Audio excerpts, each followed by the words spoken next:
제가 주일 오후에 어떤 말씀을 준비할까 이렇게 고민하다가 우리가 실제적으로 이 십계명에 대해서 좀 구체적으로 말씀을 들을 기회가 많이 없는 것 같았어요.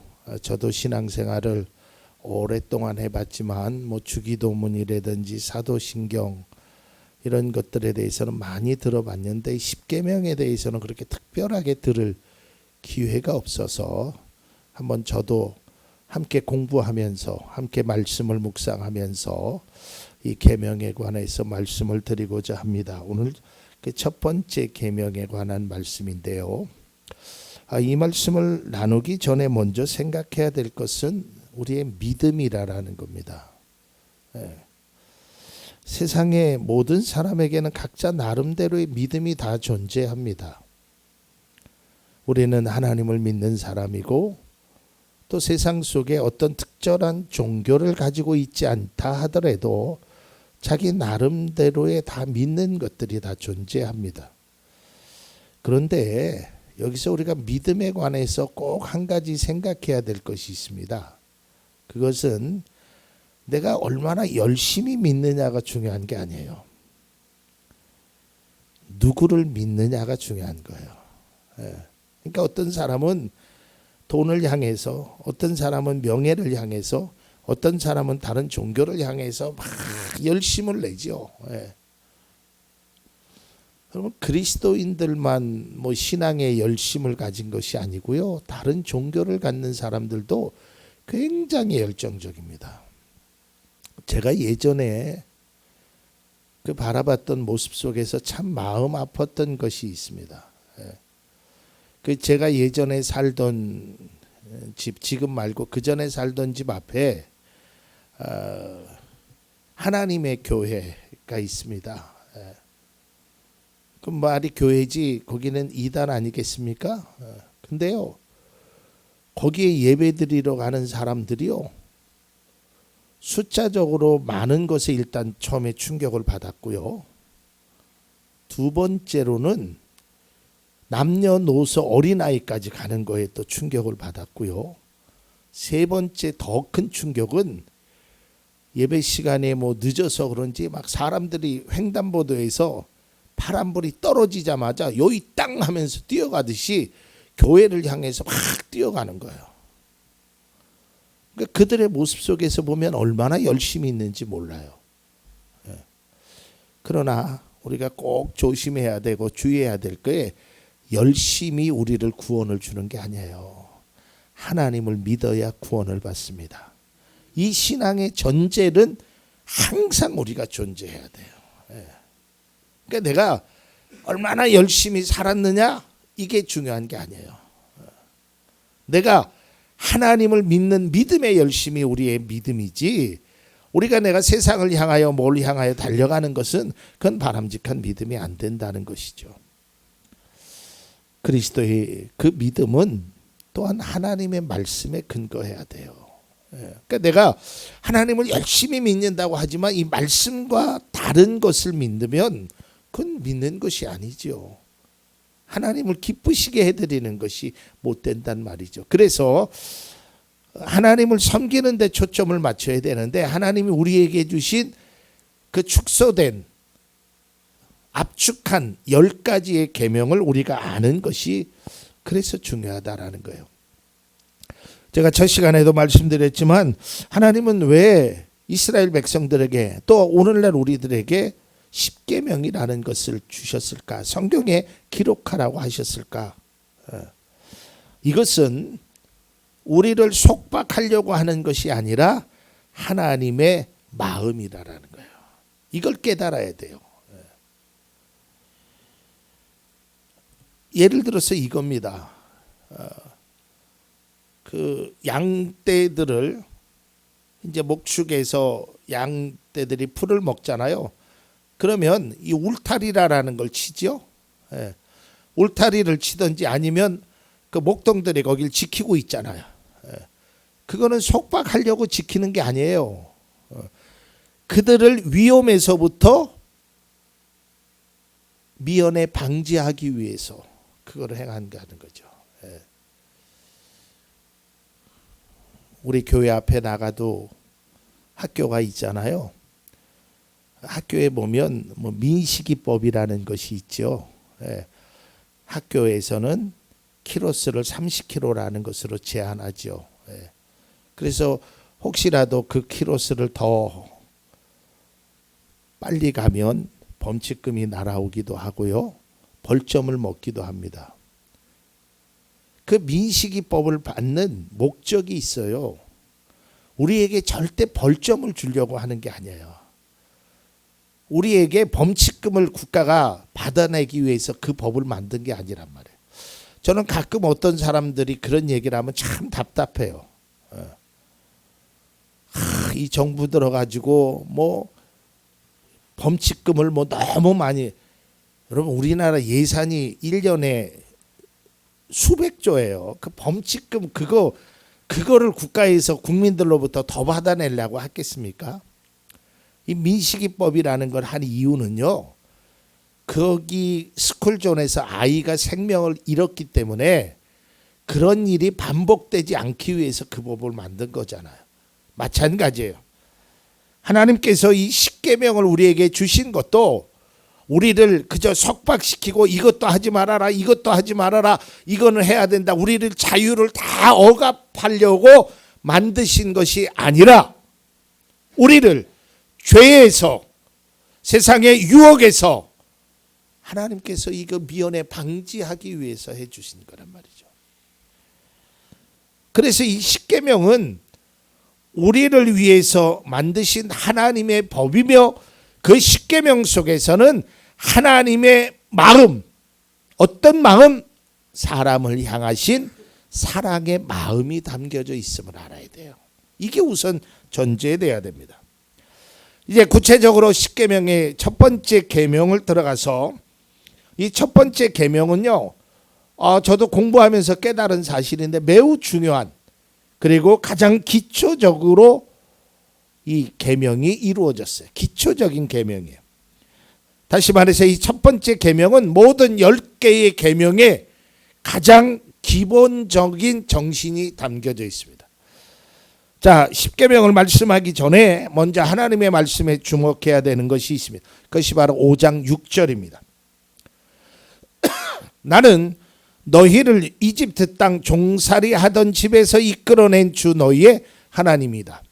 십계명은 신명기하고 출애굽기 20장에도 나와 있는데 출애굽기 20장 2절에도 똑같은 표현이 있습니다. 나는 너희를 이집트 땅 종살이 하던 집에서 이끌어낸 주 너희의 하나님이다. 왜 하나님은 이 십계명을 말씀하시기 전에 꼭 이 말씀을 하셨을까? 이것이 전제돼. 나는 너의 아버지라는 거예요. 그러니까 이 십계명을 주실 때 이것이 먼저 전제돼야 돼. 이것은 아버지가 자녀를 사랑하는 마음으로 우리에게 주신 계명임을 하나님이 미리 선포하고 계시는 거예요. 다시 말해서 십계명은 하나님을 위한 것이 아니라 우리를 위한 것이라는 거예요. 제가 5월달이 되면 어김없이 모든 교회가 그렇지만 부모를 공경하라라는 십계명의 말씀을 근거로 해서 말씀을 전하잖아요. 제가 그때 드렸던 말씀이 뭐예요? 효도는 부모를 위해서 하는 일이지만 그 효도는 결국 나를 위함이라 그랬어요. 그게 성경의 말씀이에요. 십계명은 하나님께서 지키라는 것을 내가 지키는 거지만 그 지킴으로써 결국은 나에게 유익이 있고 나를 위함이라는 것을 우리는 알아야 돼요. 오늘 성경 말씀에 나는 너희의 하나님이다. 그러니까 하나님이 어떠한 분인지, 왜 내가 하나님의 말씀을 들어야 되는지, 왜 하나님의 말씀대로 살아야 되는지, 이게 그리스도인의 가장 먼저 전제되는 것이 돼야 돼요. 이러한 확실함이 우리 속에 있어야 돼요. 그럼 변함이 없어야 돼요. 세상의 사람들이 뭐라 하더라도, 세상의 사람들이 믿지 않아도 나는 하나님을 믿겠다는 거예요. 여호수아의 고백처럼 너희들이요 저 옛날에 섬겼던 것을 믿든지 뭘 하든지 나와 내 집은 하나님을 오직 하나님을 섬기겠다. 자, 이제 구체적으로 이 말씀을 일계명에 관해서 말씀을 드립니다. 여러분, 우리가 성경의 말씀도 그렇고 이제 말을 우리가 들을 때도 이 핵심이라는 것이 있어요. 그러니까 그거를 뭐 용어로 방점이라고 뭐 그런 말도 하는데요. 자, 이 말의 그 첫 번째 계명이 이런 내용입니다. 다른 신을 섬기지 말라. 우리는 이제 그렇게 늘 들어왔거든요. 다른 신을 섬기지 말아라. 물론 섬기면 안 되지요. 섬긴다는 것은 의존한다라는 뜻이에요. 그런데 이제 다음 시간에 둘째 계명에 대해서 말씀드릴 텐데요. 예전에는 그런 미신적인 것을 많이 섬겼죠. 그렇죠. 우리나라 사람들도 뭐 나무에, 뭐 때로는 돌멩이에, 뭐 때로는 뭐 이런 것에 그런 것을 섬겼는데, 오늘날에는 그런 것보다는 이제 문명이 발달되어서 우리의 그 다른 신이 그 핵심 중에 핵심이 바로 돈이에요. 돈. 물질을 너무 많이 섬기는 그런 일들이 벌어지고 있습니다. 때로는 권력, 때로는 명예, 이런 것이 있죠. 그런데 여러분, 이 말씀을 잘 들어보면 돈이나 권력이나 명예, 이거 하나님이 다 하지 말라고 하는 것이 아니에요. 필요합니다.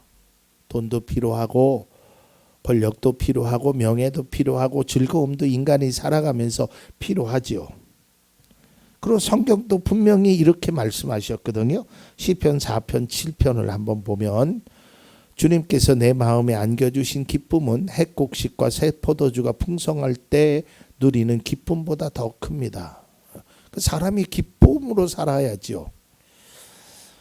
그렇다면 이 1계명이 말하는 그 중요함은 뭘까? 다시 한번 보겠습니다. 5장 7절입니다. 신명기. 너희는 내 앞에서 다른 신들을 섬기지 못한다. 다른 신을 섬기지 못한다가 핵심이 아니고요. 이 말씀의 핵심은 내 앞에서야. 이 말의 뜻이 뭐냐면, 하나님 앞에서 다른 신을 섬기지 말아라. 그러면 다른 하나님이 없는 데서는 다른 신을 섬겨도 되느냐, 이런 뜻이 아니고요. 나와 내 사이에, 나와 하나님과 우리 사이에 그 어떤 것도 그 안에 두어서는 안 된다는 뜻이에요. 이 말씀에 내 앞이라는 말의 원어적인 의미를 보면 내 얼굴 앞에서, 이런 뜻을 갖고 있어요. 그러니까 하나님과 우리 사이에 그 어떤 것도 이것을 방해할 수 있는 것은 없다라는 거야. 그러니까 하나님이 중요한 건, 앞서 얘기했지만 신명기 5장 6절에 출애굽기 20장 2절에도 말씀드렸듯이 나는 너희의 하나님이다. 이걸 분명히 알아라. 너와 내 사이에는 그 어떤 것도 이것을 가로막을 수 있는 것이 없어야 된다라는 거예요. 이게 10계명의 기본 정신이고 1계명의 내용이란 말이에요. 세상을 살면서 돈도 필요하고 권력도 기쁨도 누려야 합니다. 그러나 그러한 모든 것들이 너와 나 사이를 갈라놔서는 안 된다는 거예요. 이게 다른 신을 섬기는 모습이란 말이에요. 하나님과 우리와의 사이에 지금 어떤 것이 자리를 잡고 있어서는 안 되는 겁니다. 그 어떤 것도. 제1계명은 유일하신 하나님과의 관계성을 이야기하는 거예요. 그러니까 너와 나 사이에 세상의 그 어떤 신도 그 안에는 존재할 수 없다. 여기서 신이라고 하는 것은 그저 뭐 하나님과의 그런 신적인 것이 아니라 너희들이 세상의 신이라고 생각하는, 다시 말해서 너희들이 의존하는, 너희들의 믿음의 근거가 되는 그 어떤 것도 내 앞에서는 그것이 방해할 수 없다라는 거예요. 1계명은 유일하신 하나님과 나와의 관계를 말하고 있습니다. 여러분, 우리가 신앙생활을 하면서 우리는 1년 365일 하루 24시간 우리가 모두 다 믿음의 생활은 할 수 없지요. 직장도 다녀야 되고 또 우리가 삶의 기쁨도 누려야 되고 우리가 해야 될 일이 여러 가지 있죠. 그러나 우리의 마음만큼은, 우리의 진실된 모습만큼은 하나님과 그 어떤 것도 나를 갈라놓을 수 없다라는 것이 우리의 고백이 돼야 되고 우리의 실천이 돼야 됩니다. 하나님이 첫 번째 계명을 말씀하는 건 내 앞에서 다른 신을 섬기지 말라라는 그 의미는 너와 나 사이에 그 어떤 것도 가로막을 수 있는 것이 없음을 말하고 있습니다. 안식일을 지키는 문제도 그렇고요. 앞으로 계속적으로 이 말씀을 드릴 텐데요.